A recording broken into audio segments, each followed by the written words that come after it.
The night was eerily still, the kind of silence that makes even the smallest sound seem deafening.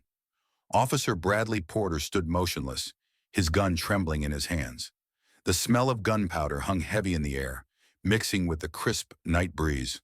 In front of him lay a boy, no older than 13, lifeless on the perfectly manicured lawn. Blood pooled beneath the child, staining the pristine grass as porch lights flickered on, one after another. The boy's basketball, still spinning slightly, came to a slow stop just a few feet away from his motionless hand. His wide, unblinking eyes stared at the vast, starless sky, as if asking a question no one could answer. Bradley's breath was shallow, his heart pounding in his chest. He whispered to himself, "He shouldn't have been here. Why did he run?" The faint hum of crickets was replaced by the piercing wail of approaching sirens. Bradley's pulse quickened, his mind racing. This wasn't supposed to happen. It was meant to be a warning shot, just enough to scare him off. Instead, the shot had ended a young life, and Bradley couldn't take it back. From the corner of his eye, Bradley noticed a sleek black sedan screech to a halt near the curb. A man stepped out, his dark suit blending into the shadows of the night. As the man approached, Bradley recognized him instantly. Judge Marcus Wright. He had seen the judge's face on television countless times, known for his unyielding decisions and unwavering sense of justice. But tonight, the judge wasn't here for a case. He was here for his son. Marcus froze mid-step as his eyes fell on the lifeless body sprawled on the grass. For a moment, he seemed unable to process what he was seeing. Then with trembling hands, he stumbled forward, his knees giving way as he knelt beside the boy. His hands hovered over the body, too afraid to touch it, as if doing so would make the nightmare real. "No, Jeremiah," he whispered, his voice breaking into a gut-wrenching wail. "No!" The world around them seemed to blur as Marcus's grief filled the air, cutting through the night like a blade. Bradley's legs felt weak, his grip on the gun tightening as the reality of what he'd done sank in. The lifeless boy wasn't just anyone. He was the son of the most powerful judge in the state. In the distance, the flashing red and blue lights grew closer. Bradley's knees buckled. This wasn't going to end like the others, where the badge shielded him. Not this time. The nightmarish scene unfolded as the police cars screeched to a halt, their flashing lights casting an ominous glow on the quiet neighborhood. Officers spilled out, their hurried footsteps crunching against the gravel. But nothing could match the sound that followed, the guttural cry of a father broken beyond repair.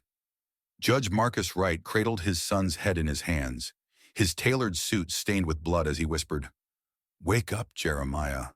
Please wake up." The boy's lifeless face remained still, unresponsive to the desperate pleas of a man who had commanded courtrooms, but now found himself powerless. Bradley Porter stood frozen, still clutching his gun. His mind raced, replaying the moments leading up to the shot, searching for justification that no longer seemed valid. "It was an accident," he mumbled under his breath, trying to convince himself more than anyone else. The words felt hollow. When Marcus's tear-streaked face turned toward him, it was no longer filled with grief alone. It burned with fury. He rose to his feet slowly, his hands shaking, but his gaze piercing. Bradley had faced countless confrontations in his career, but none had ever made him feel this small. "What have you done?" Marcus growled, his voice low but laced with venom. He took a step forward, and Bradley instinctively backed away. The gap between them felt like a chasm, yet Marcus's presence loomed over him like a shadow. He ran," Bradley stammered, his voice cracking. "I thought he—" "Thought what?" Marcus interrupted, his tone sharp enough to cut through steel. "That he was a threat? A boy with a basketball? My son?" His words echoed through the air, each syllable heavy with accusation. The arriving officers attempted to de-escalate the tension, their voices cautious as they approached Marcus. "Judge Wright, please, let us handle this," one of them said softly, placing a hand on his shoulder. But Marcus shrugged it off, his eyes never leaving Bradley. "No," Marcus said firmly, his voice trembling with rage. "He needs to answer for this. Tonight." Bradley opened his mouth to speak, but no words came out. His badge, his years of training, and even his gun offered no shield against the raw, unrelenting grief that Marcus carried. The judge's voice broke the silence again, this time louder, commanding everyone's attention. "You'll face me in court," he declared, pointing at Bradley, "and I'll make sure you never forget my son's name."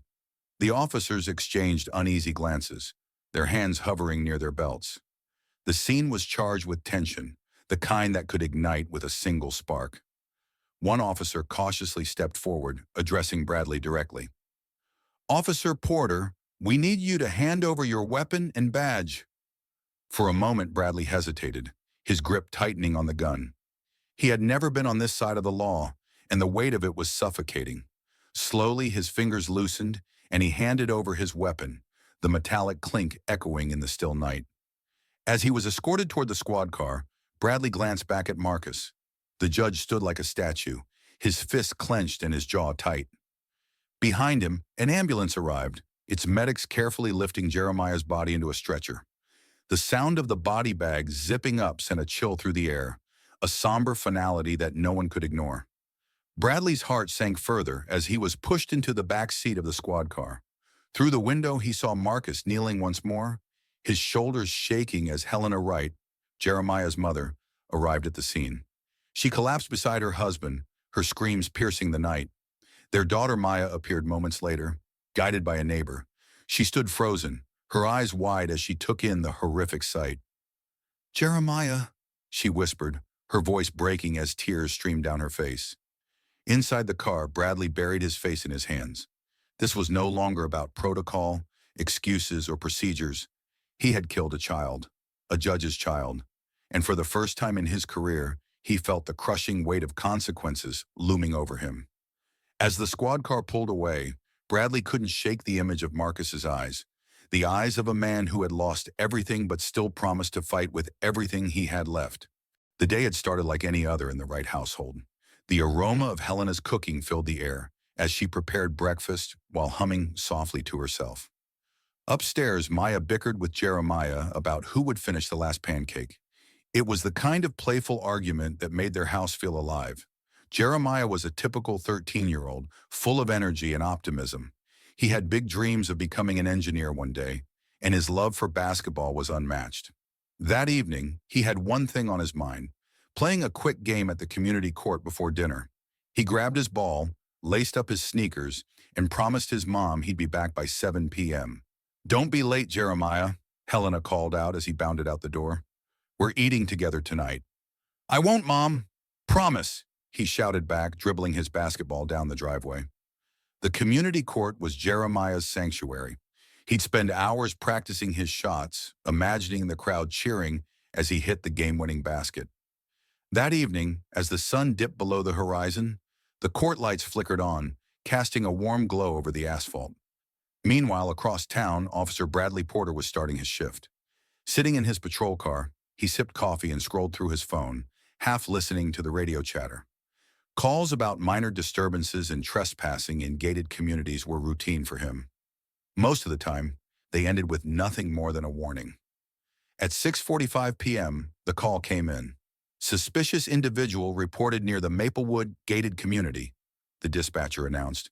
"Caller reports a young male, possibly trespassing." Bradley rolled his eyes. "Another one of these," he muttered, tossing his coffee cup aside. He pulled up to the entrance of the neighborhood, taking a moment to glance at the neatly trimmed hedges and pristine lawns. The houses here were massive, each with perfectly maintained facades that screamed exclusivity. He adjusted his belt and stepped out of the car, his hand instinctively resting on the holstered gun at his hip. Bradley had been on the force for over a decade, and his experiences had shaped the way he saw the world. In his mind, people who didn't fit the mold of these neighborhoods always raised a red flag. On the other side of the neighborhood, Jeremiah's basketball game had come to an end. A poorly aimed shot sent the ball bouncing over the fence, rolling into the grass beyond the court. He hesitated, glancing at the sign that read, "Private property, no trespassing," but decided it wasn't a big deal. He hopped over the low fence and retrieved his ball, not realizing how quickly his innocent action would spiral out of control. A neighbor watching from their window dialed 911. "There's someone suspicious near the court," they whispered. "He's wearing a hoodie. I think he might be up to something." Jeremiah was already heading back toward the court when Bradley arrived. The patrol car's headlights illuminated the boy, who froze momentarily, clutching his basketball. "Hey, stop right there!" Bradley barked, stepping out of his vehicle. Jeremiah turned to face the officer, confusion etched on his face. "I was just, hands up," Bradley interrupted, his voice sharper than he intended. The sight of Jeremiah's hoodie and his hesitation fed into the assumptions that clouded Bradley's mind. Jeremiah slowly raised his hands, his palms trembling. His parents had taught him how to act in situations like this. Keep calm, comply. Don't make sudden movements. But fear overtook him. His heart pounded as he struggled to find the right words. "I'm just getting my ball," Jeremiah said, his voice barely audible. He held the basketball up slightly as if to explain.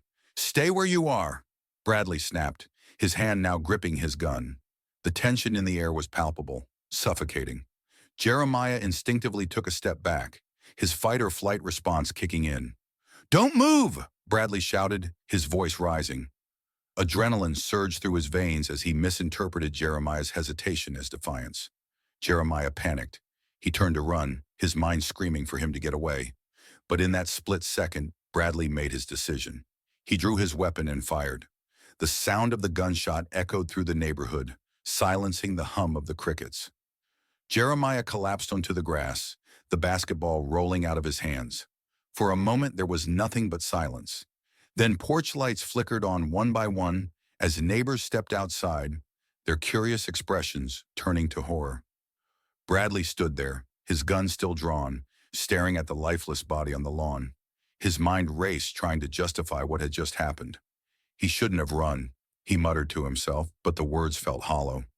Deep down, he knew this was different. This wasn't going to be brushed under the rug like before. The distant sound of sirens snapped Bradley out of his daze.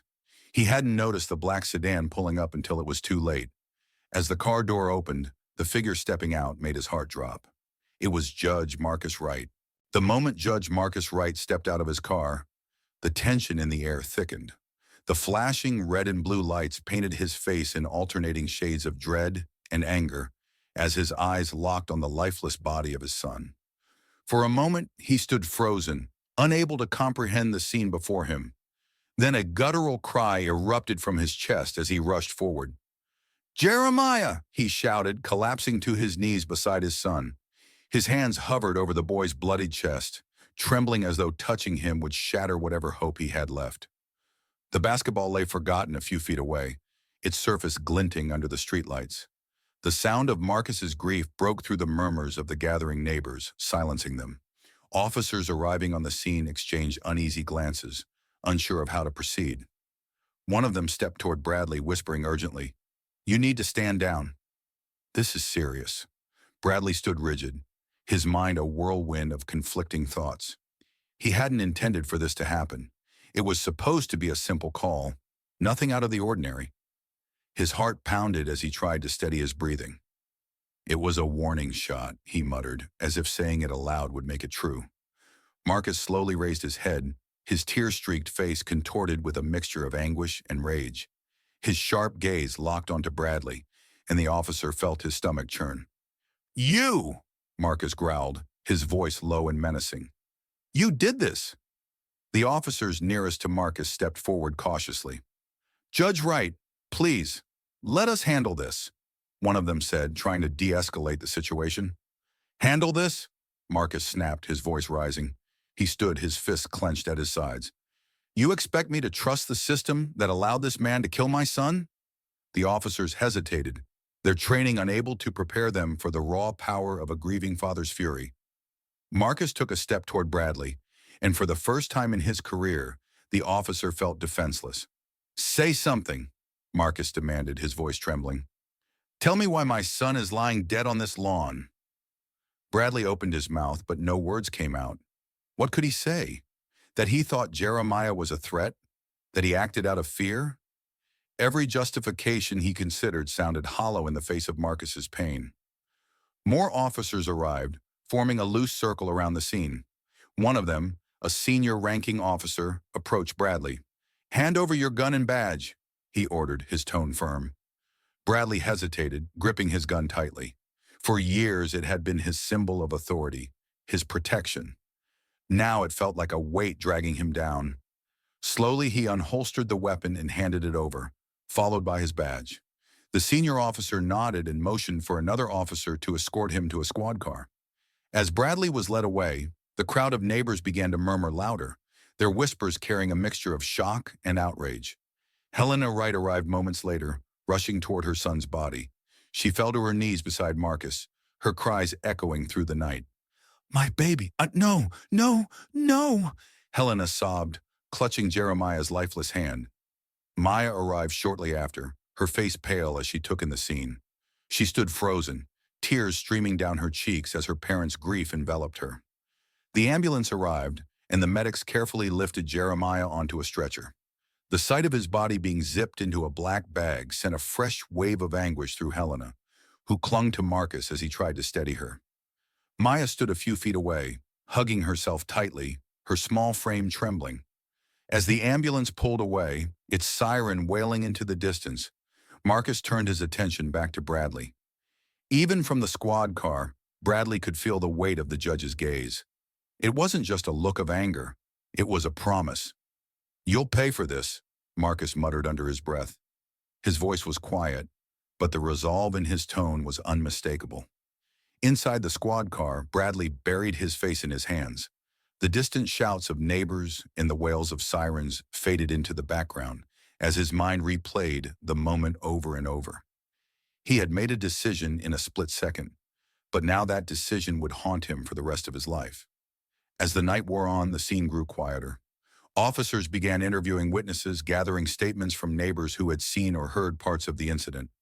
Marcus stood silently, watching as his son's blood was washed away from the lawn. Helena leaned against him, her sobs reduced to quiet gasps. One officer approached cautiously. "Judge Wright," he began, his voice soft, "we're deeply sorry for your loss. If there's anything we can—" "You can make sure this doesn't get swept under the rug," Marcus interrupted, his tone icy. "I've seen too many cases like this, and I know how they end. Not this time."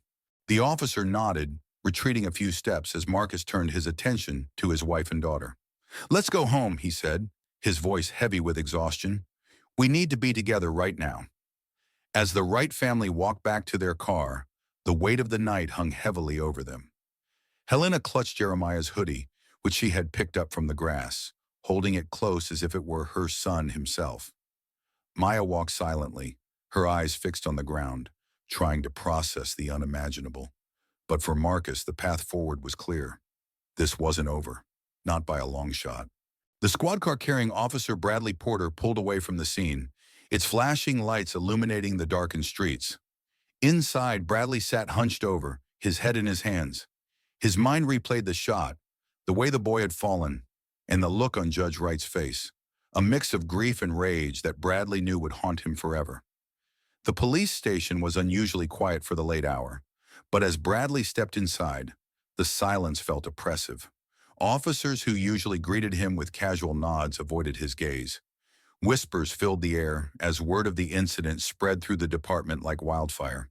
He was escorted into a holding room, the door clicking shut behind him with an ominous finality. Bradley sank into the cold metal chair, his uniform suddenly feeling too tight, too heavy. His hands trembled as he buried his face in them. It wasn't supposed to happen like this. It was an accident, he whispered to himself. But even in his own ears, the words sounded hollow. Meanwhile, at the Wright household, the silence was unbearable. Helena sat on the couch clutching Jeremiah's hoodie to her chest, her sobs breaking the stillness. Maya sat beside her, her face pale and her hands shaking. She had barely spoken a word since they had left the scene. Marcus paced the living room, his fists clenching and unclenching as his mind raced. His son's bloodied face, the lifeless body on the lawn, it was all burned into his memory. But more than anything, he replayed the look in Bradley's eyes. Fear, panic, guilt. None of it would bring Jeremiah back, but Marcus vowed to make sure it wouldn't be ignored.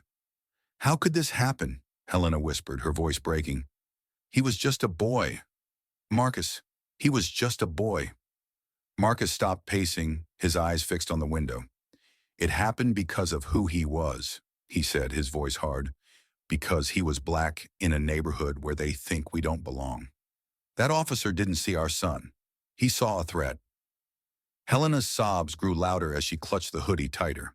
He had so much ahead of him, she said, her voice barely audible. So much. Marcus knelt in front of her, taking her hands in his. I promise you, Helena, he said, his voice trembling. I'll make sure Bradley Porter pays for this. I'll make sure Jeremiah's name is never forgotten. Back at the station, the weight of the situation was sinking in for Bradley. He sat alone in the holding room, the fluorescent lights above casting harsh shadows on the walls. His mind raced, but no thoughts brought comfort. The door creaked open, and Captain Stevens stepped in, his face grim. Bradley, Stevens said, taking the chair across from him, this is bad. Real bad. Bradley lifted his head, his eyes red and glassy. It was an accident, he murmured. He ran. I thought he... Save it, Stevens snapped, his tone sharp. That kid didn't have a weapon. He didn't make a threatening move. You shot an unarmed child in one of the wealthiest neighborhoods in the city. And to top it off, he's Judge Wright's son. Bradley's stomach churned and he leaned forward, gripping the edge of the table. I didn't know, he said desperately. I swear I didn't know. It doesn't matter if you knew or not, Stevens replied, lowering his voice. The press is already on this. The neighbors are talking, and Wright isn't just any judge. He's got the connections to turn this into a national scandal. You're going to be arrested, Bradley. There's no way around it. Bradley sat back in his chair, the words hitting him like a freight train. Arrested. His career. His life. It was all unraveling in real time. He felt the walls of the room closing in, the air growing heavier with each passing second. In the Wright household, Marcus was on the phone, his voice low but firm as he spoke with a close friend who was also a prominent attorney. This won't be another case that gets swept under the rug, Marcus said. I want everything done by the book, but I want it done now. Helena and Maya listened quietly from the couch. Maya finally spoke, her voice shaky. Dad, do you think they'll actually arrest him? Marcus looked at his daughter, the weight of her question evident in his eyes. They have to, he said. He killed an unarmed child. This time, they don't have a choice. As the night wore on, the Wright family clung to each other, finding small moments of solace in their shared grief. Maya eventually fell asleep, her head resting on Helena's shoulder, while Marcus stared out the window, his jaw tight. At the station, Bradley's moment of reckoning arrived. 2 officers entered the holding room, their expressions unreadable. Officer Bradley Porter, one of them said, his tone formal. You're under arrest for the shooting of Jeremiah Wright. Bradley stood slowly, his legs weak. The officers cuffed his hands behind his back and led him out of the room. As he walked through the station, every eye was on him. Some officers looked at him with pity, others with disgust. The walk felt like a lifetime, each step heavier than the last. Outside, the roar of protesters hit him like a wall. People shouted insults, threw bottles, and demanded justice. Bradley kept his head down, but he could feel their hatred like a physical force. As he was loaded into the back of a police vehicle, he glanced at the crowd one last time. Among the sea of faces, he thought he saw Marcus Wright standing at the edge, his gaze unyielding. Bradley looked away, his chest tightening with guilt and fear. For Marcus, the sight of Bradley in cuffs was a small victory. But it wasn't enough. Not yet. The courtroom was packed to capacity on the first day of the trial. Every seat was filled, with dozens more standing at the back. Reporters with notebooks and cameras whispered into microphones, while protesters gathered outside, their chants faintly audible through the thick courthouse walls. At the defense table sat Officer Bradley Porter, his face pale and drawn. He looked like a man who had aged years in a matter of weeks. His lawyer, Peter Lawson, leaned over and whispered something to him, but Bradley didn't respond. He simply stared at the polished wooden table, his hands trembling slightly. Across the room, Judge Marcus Wright sat at the prosecution table. Dressed in a sharp black suit, his posture was straight and unyielding. His face was a mask of cold resolve, though his eyes betrayed the weight of his grief. Beside him was Sarah Green, the lead prosecutor. She shuffled through her papers, her expression focused and intense. The bailiff's voice cut through the murmur of the courtroom. All rise! The room fell silent as the judge entered and took her seat. She was a stern woman in her late 50s, her eyes scanning the room with authority. "Be seated," she said, her voice calm but firm. The trial was officially underway. Sarah Green rose first, her heels clicking against the floor as she approached the jury. She stood silently for a moment, letting the weight of the moment settle over the room. "Ladies and gentlemen of the jury," she began, her voice steady but piercing. Jeremiah Wright was a 13-year-old boy. He loved basketball, comic books, and his family. He had dreams of becoming an engineer, dreams that were stolen from him in a single reckless moment. She paused, letting her words sink in. On the night of March 10th, Officer Bradley Porter shot and killed Jeremiah Wright. Jeremiah was unarmed, innocent, and scared. He wasn't a threat. He was a child. Sarah turned to the jury, her gaze unwavering. "The evidence will show that Officer Porter acted recklessly, that he failed to follow proper protocol, and that his actions were influenced by assumptions and biases that had no place in his role as a police officer. This was not just a tragic accident. It was a preventable death." She stepped back, her tone growing sharper. "Today we ask you to hold Officer Porter accountable, not just for Jeremiah, but for every child who has been judged by the color of their skin rather than the content of their character." As Sarah returned to her seat, the jury remained silent, their expressions ranging from somber to uneasy. Bradley shifted uncomfortably in his chair, his lawyer placing a reassuring hand on his shoulder. When it was Peter Lawson's turn, he rose slowly, buttoning his jacket. He exuded calm professionalism as he addressed the jury. "Ladies and gentlemen," he began, his voice measured, "this case is not as simple as the prosecution wants you to believe. Yes, a young boy tragically lost his life, and my client, Officer Porter, will carry the weight of that forever. But tragedy does not equal murder." Lawson paced slowly in front of the jury, his hands clasped behind his back. Officer Porter responded to a call about a potential trespasser in a gated community. He was placed in a high-stress situation where decisions had to be made in an instant. Was it a mistake? Yes, but a mistake is not a crime. He stopped and turned to face the jury directly. "My client is not a racist. He is not a monster. He is a human being who made a split-second decision under immense pressure. I ask you to consider the circumstances before rushing to judgment." Lawson's voice softened as he concluded. "At the end of this trial, I believe you will see that while this was a tragedy, it was not a crime." As he returned to his seat, the room remained tense. The prosecution and defense had laid out their cases, and the battle lines were drawn. The first witness called to the stand was a neighbor who had witnessed the shooting from her window. She described the scene in vivid detail, her voice trembling as she recounted hearing the gunshot and seeing Jeremiah collapse. "He didn't do anything wrong," she said, her eyes welling with tears. "He was just a kid." Peter Lawson cross-examined her, questioning her vantage point and suggesting she couldn't have seen everything clearly. "Did you hear Jeremiah speak to Officer Porter?" he asked. "No," the woman admitted, fidgeting in her seat. "Did you see Jeremiah make any sudden movements that could have been perceived as threatening?" Lawson pressed. The woman hesitated, her confidence wavering. I don't know," she said finally. Lawson seized the opportunity. "So, you can't say for certain what Officer Porter saw or how he perceived the situation?" The woman nodded reluctantly. "I suppose not." The defense's strategy was clear. Sow doubt in the jury's minds. The courtroom grew increasingly tense as the trial progressed. Sarah Green called her next witness, a forensic expert who presented damning evidence from the scene. Blood spatter analysis and the trajectory of the bullet painted a picture that contradicted Bradley's initial report. The jury leaned forward in their seats as the expert explained. "The evidence suggests that Jeremiah Wright was walking away from the officer when the shot was fired. His hands were raised in a gesture of surrender." Lawson attempted to challenge the expert's findings, but the damage was done. The jury's expressions ranged from uneasy to outright disturbed. When Jeremiah's mother, Helena Wright, took the stand, the courtroom fell silent. She clutched a tissue in her hands, her voice breaking as she described the last time she saw her son alive. "He promised me he'd be home by 7, she said, her tears streaming. "He kept his promises, but that night, he didn't come home." Helena's testimony was raw and emotional, and even some of the jurors wiped their eyes.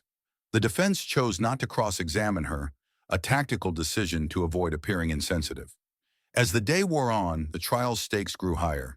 The prosecution's evidence was damning, but Lawson was skilled, exploiting every small gap in the testimony. He painted Bradley as a dedicated officer who had been caught in a tragic misunderstanding rather than a reckless man acting on bias. Marcus watched the proceedings with steely resolve. His hands gripped the edge of the prosecution table as he listened to every word, his mind racing with thoughts of his son. By the end of the day, the courtroom emptied, leaving behind an air of exhaustion. Outside, the chants of protesters filled the streets, their voices a mix of anger and hope.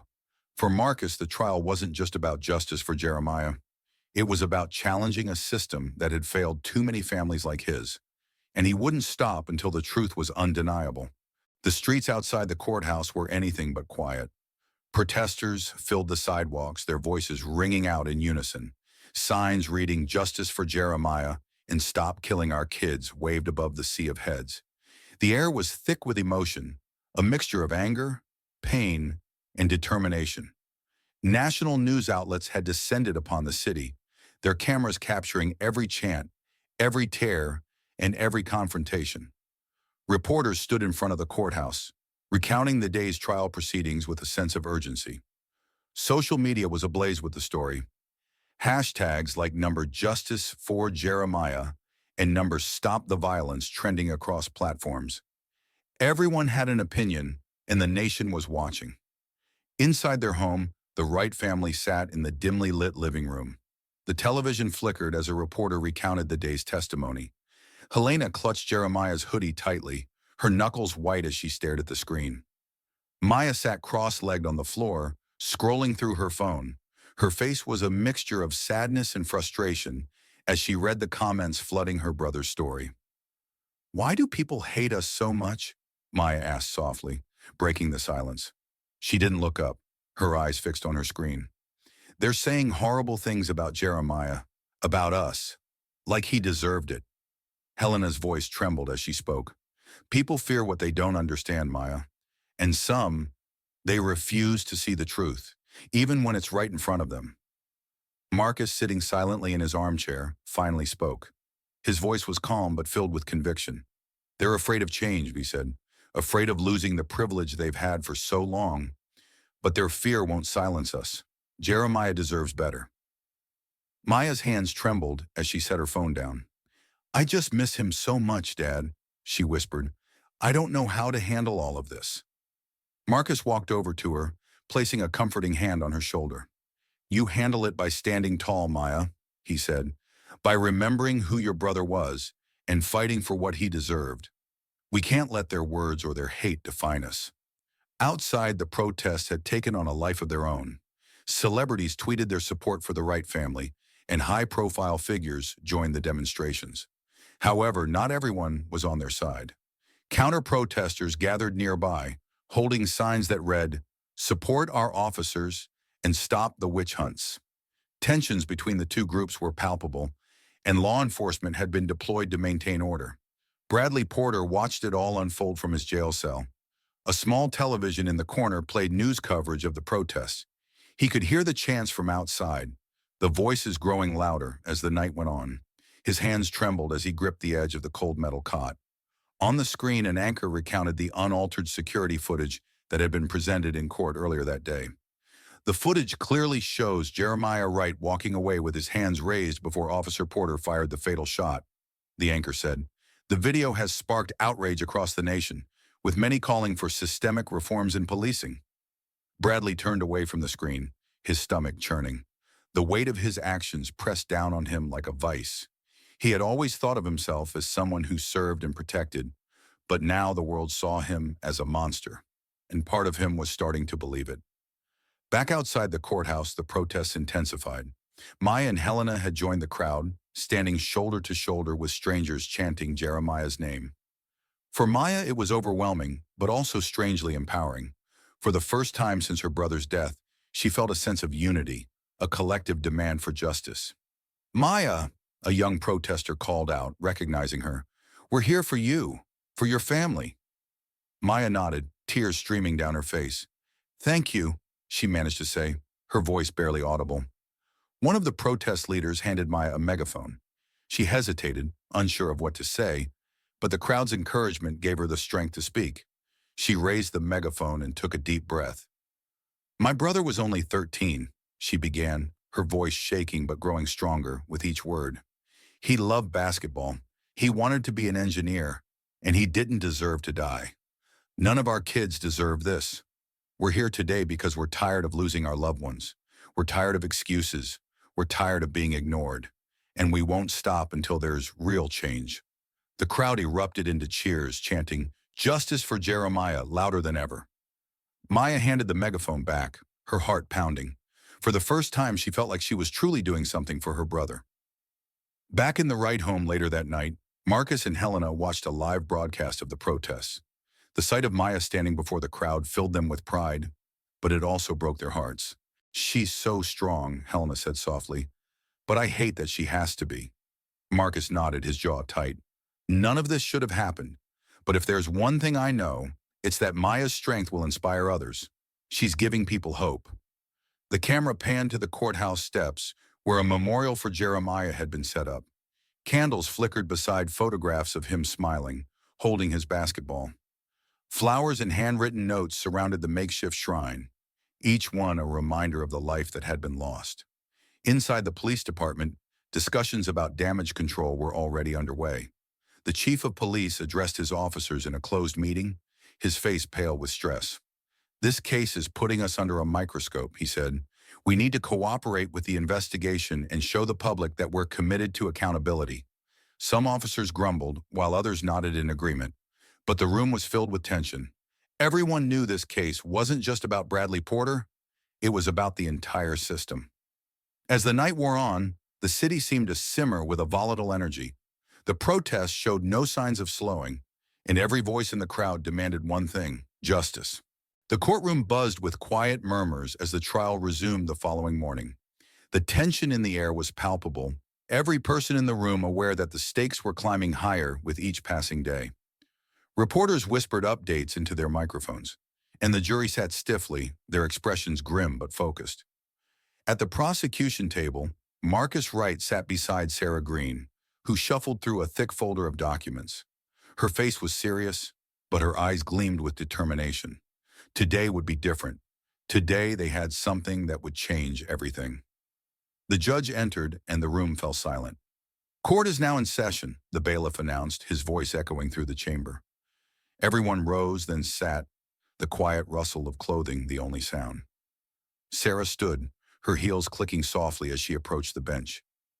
Your Honor, she began, her voice steady but firm. The prosecution has obtained new evidence that is critical to this case. This evidence directly contradicts the defendant's account of the events on the night of March 10th. The defense attorney, Peter Lawson, shot to his feet. Objection, Your Honor. This evidence was not disclosed during discovery. The defense has not had adequate time to review it. The judge raised an eyebrow, her gaze shifting to Sarah. Ms. Green, explain why this evidence was not presented earlier. Sarah nodded, her expression calm but determined. Your Honor, this evidence was suppressed by the police department. It was uncovered through an anonymous tip and only came into our possession recently. Given its significance, we believe it is vital to the pursuit of justice. The judge considered this for a moment before nodding. Proceed. The room collectively held its breath as Sarah clicked a remote, and a video began to play on the large screen at the front of the courtroom. It was grainy security footage from a nearby camera, showing the events of that fateful night. The jury leaned forward in their seats, their eyes glued to the screen. The video showed Jeremiah Wright walking away from the private property line, his basketball tucked under his arm. His hands were raised in a gesture of compliance, his body language clearly non-threatening. Moments later, Officer Bradley Porter appeared in the frame, his gun drawn. His voice could be heard faintly over the background noise, shouting commands. Jeremiah hesitated, his fear evident as he turned to run. Then the gunshot rang out, loud and sharp, freezing the video in place. Gasps rippled through the courtroom. Helena Wright, seated in the front row, covered her face as tears streamed down her cheeks. Marcus sat rigid, his jaw clenched and his fist tightly gripping the edge of the table. Sarah turned to the jury, her voice steady but filled with emotion. "This footage speaks for itself," she said. "Jeremiah Wright was not a threat. He was a scared child trying to go home, and Officer Porter made the choice to pull the trigger when there was no justification." The defense scrambled to respond.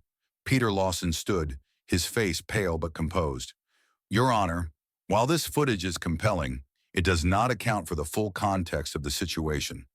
Officer Porter acted in a high-stress scenario, and high stress does not justify shooting an unarmed child," Sarah interrupted sharply, her voice cutting through the room like a blade. The judge banged her gavel. "Ms. Green, let Mr. Lawson finish." Lawson cleared his throat, regaining his composure. "The defense contends that Officer Porter believed there was an imminent threat. While this footage is tragic, it does not prove intent to kill or bias. But the jury's expressions told a different story. The unaltered footage had left an indelible impression, one that no argument could easily erase. As the trial continued, Sarah called her next witness to the stand. Captain Stevens, Bradley's superior officer. He walked to the front of the courtroom, his face grim as he took the oath. "Captain Stevens," Sarah began, "you have supervised Officer Porter for several years, correct?" "Yes," Stevens replied, his voice cautious. "And during that time, how many complaints were filed against him by civilians?" Stevens shifted uncomfortably in his seat. "There were a few," he admitted. "How many?" Sarah pressed. Stevens sighed, glancing at the jury before answering. 12. A ripple of murmurs spread through the room, quickly silenced by the judge's gavel.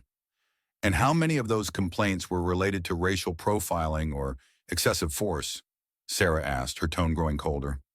Stevens hesitated, his discomfort obvious. "Most of them," he finally said. "And what actions were taken against Officer Porter as a result of these complaints?" Sarah continued. Stevens hesitated again, then said reluctantly, "None. There wasn't enough evidence to pursue disciplinary action." Sarah raised an eyebrow. "No evidence, or no willingness to hold him accountable?" Peter Lawson immediately objected, but the damage was done. The jury's expressions shifted, their unease evident. The pattern of complaints painted a damning picture, and Sarah made sure they understood that this wasn't an isolated incident. As the court adjourned for the day, the Wright family stepped outside, greeted by a sea of supporters chanting Jeremiah's name. Marcus raised his hand to quiet the crowd and spoke into a microphone. "This footage proves what we've known all along," he said, his voice strong despite the emotion underlying it. "Jeremiah was not a threat. He was a victim of bias, of reckless decision-making, and of a system that has failed too many families. But this is not just about my son. It's about every child who has been judged by the color of their skin rather than the content of their character." The crowd erupted into cheers, their chants growing louder. "Justice for Jeremiah!" they shouted, their voices echoing down the streets. Inside the police department, officers watched the news coverage in silence. The chief of police rubbed his temples, clearly stressed. "This is a nightmare," he muttered. "We're going to be under the microscope for a long time."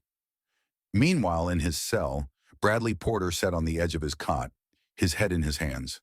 The unaltered footage played over and over in his mind. Jeremiah's raised hands, his scared expression, and the way he turned to run.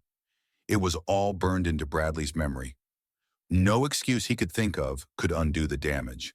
And for the first time, he began to understand the full weight of what he had done.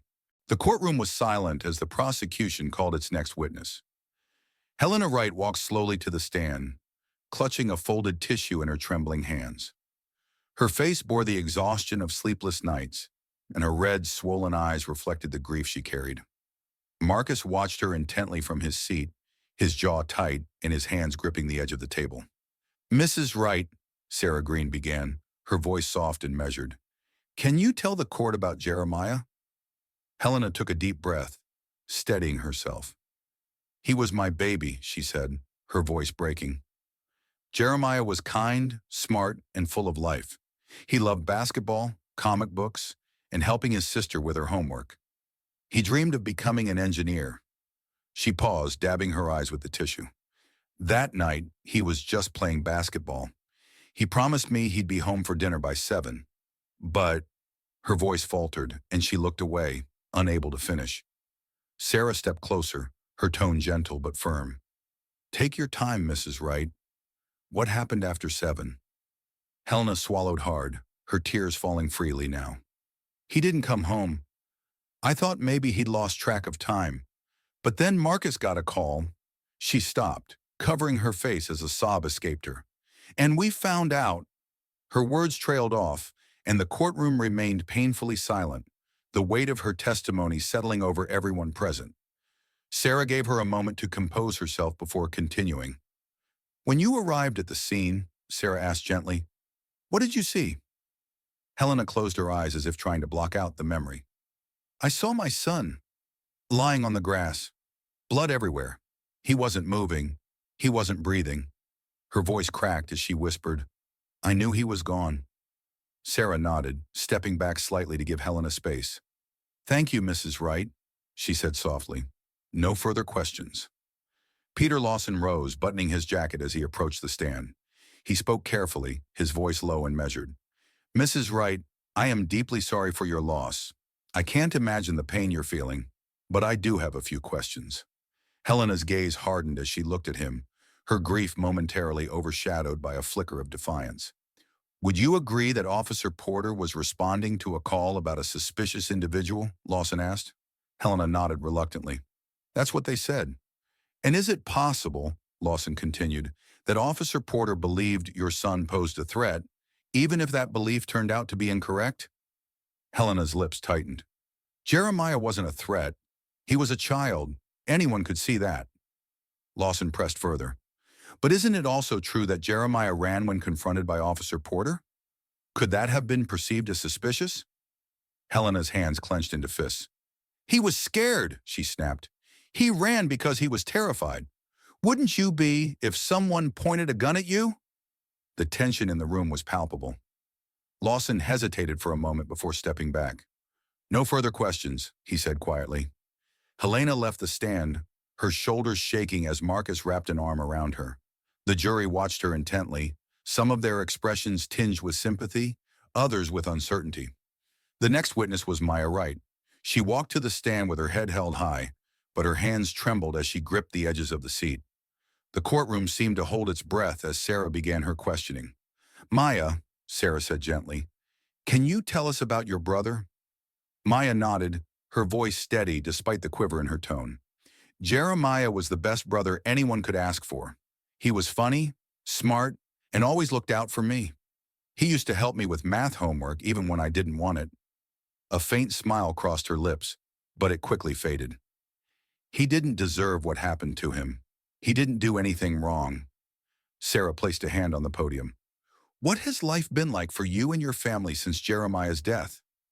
Maya's composure cracked as tears welled in her eyes. It's been unbearable. Our house is so quiet now. Mom cries all the time, and Dad barely sleeps. I just want my brother back. The raw emotion in her voice pierced through the courtroom. The jury shifted uncomfortably in their seats, the weight of her words sinking in. Sarah's tone grew firmer. Maya, what do you hope comes from this trial? Maya looked directly at the jury, her voice clear despite the tears streaming down her face. I hope people finally see what's wrong. I hope they stop seeing kids like my brother as threats. And I hope Officer Porter is held accountable, because if he isn't, this will just keep happening. Sarah nodded. Thank you, Maya. No further questions.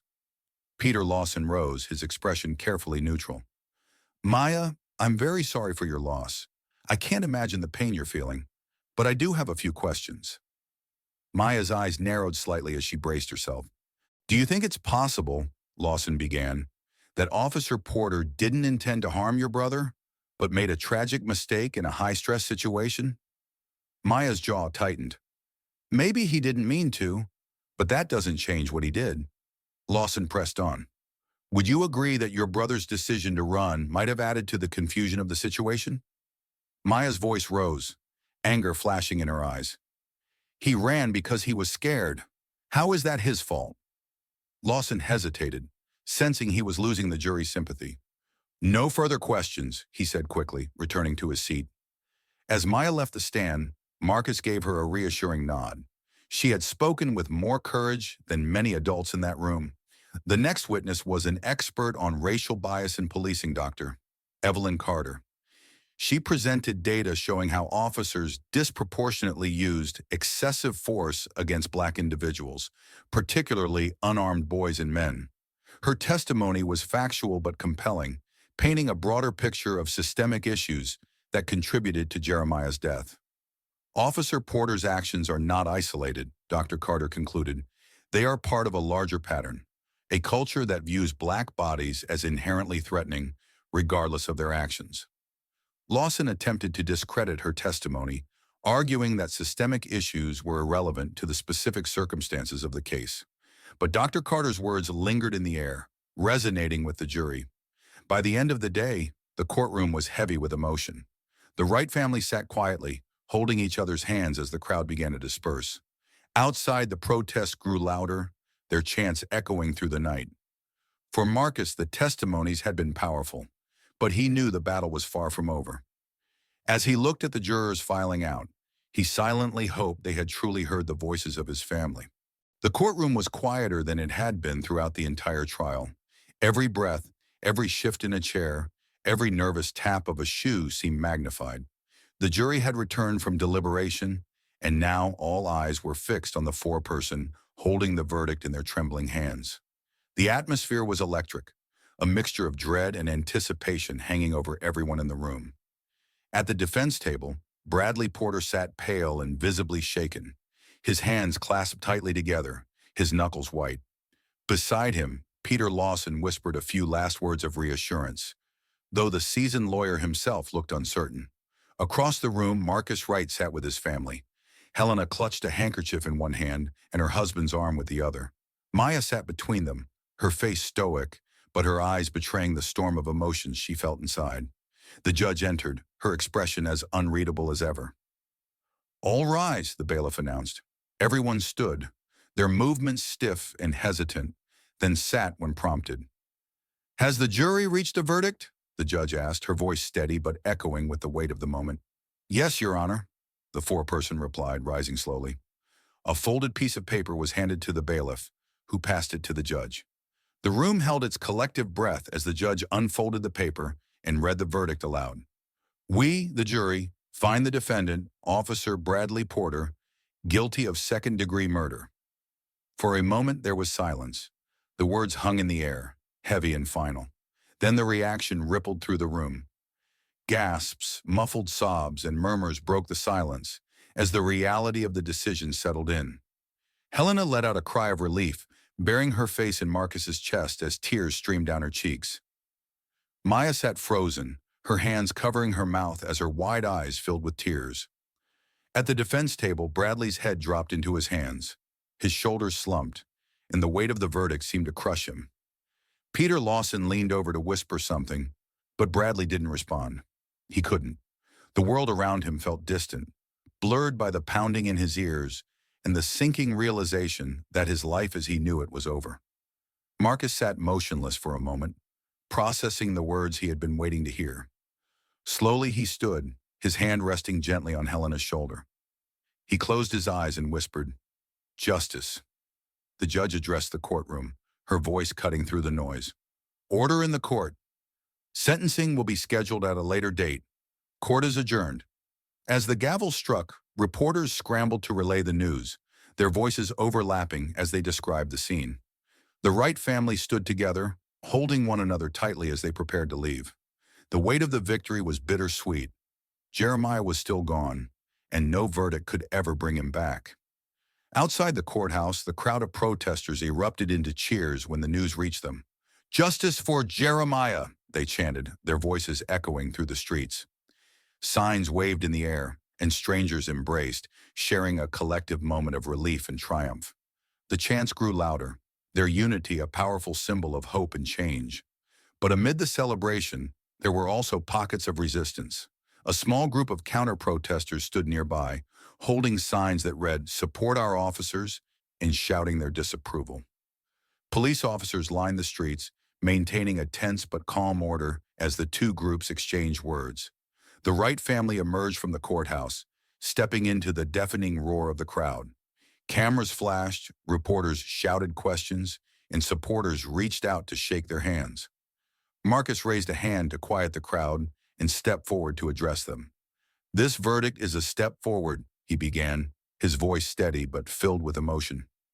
"It won't bring Jeremiah back, but it sends a message that every life matters and that justice can be achieved. We cannot stop here. We must continue to fight for accountability, for reform, and for the future of our children." The crowd cheered, their chants resuming as Marcus stepped back to join his family. Helena leaned against him, her tears flowing freely. "He would be so proud of you," she whispered. As the family made their way to their car, Maya glanced back at the courthouse. A mural of Jeremiah had been painted on a nearby wall during the trial. It showed him smiling, holding his basketball, with the words "Justice for Jeremiah" emblazoned above him. Maya stopped for a moment, staring at the mural as fresh tears welled in her eyes. Back inside the courthouse, Bradley Porter was led out of the courtroom in handcuffs. His steps were slow and heavy, his head bowed. The sound of protesters chanting his name mixed with Jeremiah's as he was escorted to a waiting transport vehicle. Bradley's face was pale, his expression hollow. The days following the verdict were a whirlwind of emotions for the Wright family. Relief mixed with sorrow, triumph mingled with loss. Jeremiah's absence was a constant shadow in their home, but the verdict gave them a glimmer of hope, a chance to turn their tragedy into a force for change. The story dominated the news cycle, with headlines across the nation reading, "Officer found guilty in shooting of unarmed black teen," and "Justice for Jeremiah, a historic verdict." The Wright family's name became synonymous with the fight for accountability and reform in policing. Marcus Wright sat in his study late one night, a cup of cold coffee untouched on his desk. Papers and notebooks were scattered around him, each one filled with ideas for how to take the momentum of the trial and turn it into lasting change. Jeremiah's basketball rested on the shelf behind him, its worn surface a painful yet motivating reminder of why he was doing this. Helena entered the room quietly, placing a gentle hand on his shoulder. "You've been at this all night," she said softly. "You need to rest." Marcus sighed, leaning back in his chair. "I can't stop, Helena. Not now. The verdict was just the beginning. If we don't act now, the system will find a way to move on, to bury this." Helena pulled up a chair and sat across from him. "You're right, but you can't do this alone. You need help." Marcus nodded slowly, his eyes scanning the room as if searching for answers. "I was thinking about starting something, a foundation maybe, something that keeps pushing for change, even when the spotlight fades." Helena's eyes brightened, and she reached for his hand. "Then let's do it. For Jeremiah." The next morning, Marcus called a meeting with a small group of trusted friends, activists, and community leaders. They gathered in the Wright's living room, where Marcus outlined his vision. "We can't let this stop at a single verdict," Marcus began, his voice steady but impassioned. "We need systemic change, mandatory body cameras, independent investigations, civilian oversight, real reforms that hold officers accountable." One of the activists, a young woman named Leah, leaned forward. "What you're proposing is powerful, Marcus, but it's going to take more than policy changes. We need to change the way people think, the way they see kids like Jeremiah." Marcus nodded. "You're right. That's why we're going to start with education. Workshops, community events, conversations that bring people together. We need to break the cycle of fear and prejudice." By the end of the meeting, the group had a plan. They would launch the Justice for Jeremiah Foundation, a movement dedicated to policing reforms, racial justice, and community education. The foundation's first event would be a rally at the state capitol, calling for the passage of a sweeping police accountability bill. Meanwhile, Maya had begun to find her voice in the movement. At school, she faced whispers and stares from classmates who didn't know what to say or how to approach her. Some avoided her entirely, while others offered awkward condolences. But Maya refused to let the weight of their discomfort silence her. She started speaking at local rallies, sharing stories about Jeremiah, his humor, his dreams, his love for basketball. Her words resonated deeply, especially with young people who saw themselves in her brother. At one rally, Maya stood before a crowd of thousands, her voice shaking as she began, but growing stronger with every word. Jeremiah was more than a statistic, she said. He was my brother. He was a kid with dreams, just like you, just like all of us. And he deserved to grow up. The crowd erupted into applause, chanting, "Justice for Jeremiah!" Maya stepped off the stage, her heart pounding, but filled with purpose. She was no longer just Jeremiah's sister. She was a leader in her own right. The movement gained traction quickly. Celebrities endorsed the foundation, donating money and amplifying its message on social media. Politicians began to take notice, inviting Marcus to testify before legislative committees about the need for reform. But the fight was far from easy. Police unions pushed back hard, claiming the proposed reforms would handcuff officers and make their jobs impossible. Pundits on certain news networks painted the Wright family as opportunists, accusing them of exploiting their tragedy for fame. Marcus faced the criticism head-on, refusing to back down. "This isn't about politics," he said during a televised interview. "It's about lives. It's about making sure no other family has to go through what we went through. If that makes me an opportunist, so be it." The backlash only fueled the movement. Protests swelled in size, spreading to cities across the country. Town hall meetings and public forums became battlegrounds for discussions about race, policing, and justice. The Wright family attended as many as they could, their presence a symbol of resilience and hope. One evening, as Marcus prepared to speak at a town hall meeting, he received an anonymous voicemail. The voice on the other end was shaky but urgent. "There's something you need to know," it said. "The department, they've been hiding things. Evidence, reports. It's bigger than you think." The message sent a chill down Marcus's spine. He played it back for Sarah Green, who immediately launched an investigation. Within weeks, they uncovered a trove of suppressed evidence, internal memos, complaints against officers, and tampered footage from other incidents. The revelations painted a damning picture of systemic corruption and cover-ups. The discovery sparked a new wave of outrage. The protests grew larger, the demands louder. The movement had outgrown Jeremiah's case. It was now a national reckoning. The first major victory came with the passage of the Police Accountability Bill Marcus had fought so hard for. It included mandatory body cameras, independent investigations into police shootings, and civilian oversight boards. The bill's signing was broadcast live, with Marcus standing beside the governor as the pen hit the paper.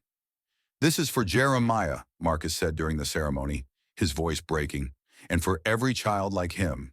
But our work isn't done. This is just the beginning." That evening, the Wright family returned to the basketball court where Jeremiah had loved to play. A mural of him had been painted on the wall, showing him smiling with a basketball in his hands. The words "Justice for Jeremiah" were written in bold letters above him. Marcus, Helena, and Maya stood together, holding hands as the sun set behind them. The pain of their loss was still fresh, but so was their resolve. They had turned their tragedy into a movement, their grief into action. And while the road ahead was long, they knew they would walk it together. Months after the trial and the passage of the Police Accountability Bill, the Wright family began to settle into a new rhythm. Life was quieter now, though far from normal. Jeremiah's absence was a constant ache, but the family found solace in the work they were doing to honor his memory. Marcus Wright stood in his study one evening, staring out the window at the city skyline. His desk was cluttered with papers, emails, and drafts of speeches. The work seemed endless, but he didn't mind. This was his purpose now, and every step forward felt like a small victory for Jeremiah. The Justice for Jeremiah Foundation had grown beyond anything the family could have imagined. What started as a local movement had become a nationwide call for change. Chapters of the foundation were popping up in cities across the country, led by activists, community leaders, and everyday people who believed in the cause. Maya was one of those leaders. Her voice had become a cornerstone of the movement, inspiring young people to take action. At rallies, she spoke with raw honesty about her brother, her family's grief, and their fight for justice. "Jeremiah's story isn't just ours," she said at a recent event. "It's a story that belongs to all of us. Because this isn't just about one boy or one family. It's about every child who deserves to grow up without fear, every family who deserves to feel safe, and we won't stop until that's a reality. Her words resonated deeply, sparking cheers and chants of "Justice for Jeremiah." The crowd's energy was infectious, but Maya remained grounded. She knew their fight was far from over. At home, Helena found her own way of contributing. She organized support groups for families who had lost loved ones to police violence. In her soft-spoken way, she created safe spaces for grieving parents and siblings to share their stories, their pain, and their hope. "It doesn't matter how long it's been," Helena told one mother during a meeting. "The pain doesn't go away, but it helps to know you're not alone." Her compassion became a lifeline for many, and her strength inspired those around her. She often returned home exhausted but fulfilled, knowing she was helping others carry the weight of their loss. One evening, the family gathered for dinner, a tradition they were working hard to preserve despite their busy schedules. The table was filled with laughter and quiet moments of reflection, a reminder of the closeness that had kept them going through their darkest days. As they ate, Marcus turned to Maya. "You've been doing incredible work," he said, pride evident in his voice. "Your speeches, your leadership, it's inspiring people. You're inspiring people." Maya smiled faintly, her eyes shining. "Thanks, Dad, but I'm just trying to do what Jeremiah would have done. He wouldn't want us to give up." Helena reached across the table, placing her hand over Maya's. "He would be so proud of you," she said softly, "of all of us." Later that night, Marcus found himself back in his study, staring at the mural of Jeremiah on the wall. It had been gifted to the family by a local artist, and it captured Jeremiah perfectly. His bright smile, his love for basketball, and the light he had brought into their lives. As Marcus sat down at his desk, he opened his notebook and began writing a letter. It wasn't addressed to anyone in particular, but it was something he felt compelled to do. The words poured out of him, each sentence a reflection of his journey and the lessons he'd learned. "Dear Jeremiah," he began, "you've been gone for months now, but your presence is everywhere. In our home, in our hearts, in the movement we've built in your name. You were more than a son, more than a brother. You were a spark, a light that ignited something in all of us. Because of you, people are waking up. They're demanding change. They're fighting for a better world. And that's all because of you." Marcus paused, wiping his eyes before continuing. "We miss you every day, but we carry you with us. Your legacy is bigger than any of us imagined. It's in the laws being passed, the conversations being had, and the lives being changed. And though it hurts that you're not here to see it, I know you'd be proud. You always wanted to make a difference, and now you are." He set the pen down, letting out a shaky breath. The letter wouldn't bring Jeremiah back, but it was a reminder of why they were fighting, why they couldn't stop. In the weeks that followed, the foundation celebrated more victories. Other states began adopting police accountability measures, modeled after the bill Marcus had fought so hard to pass. Conversations about systemic racism and policing reached new heights, and the Justice for Jeremiah movement continued to grow. But the road wasn't without challenges. Opposition remained fierce, and setbacks were inevitable. There were days when the weight of the work felt too heavy, when Marcus questioned whether they were making a difference.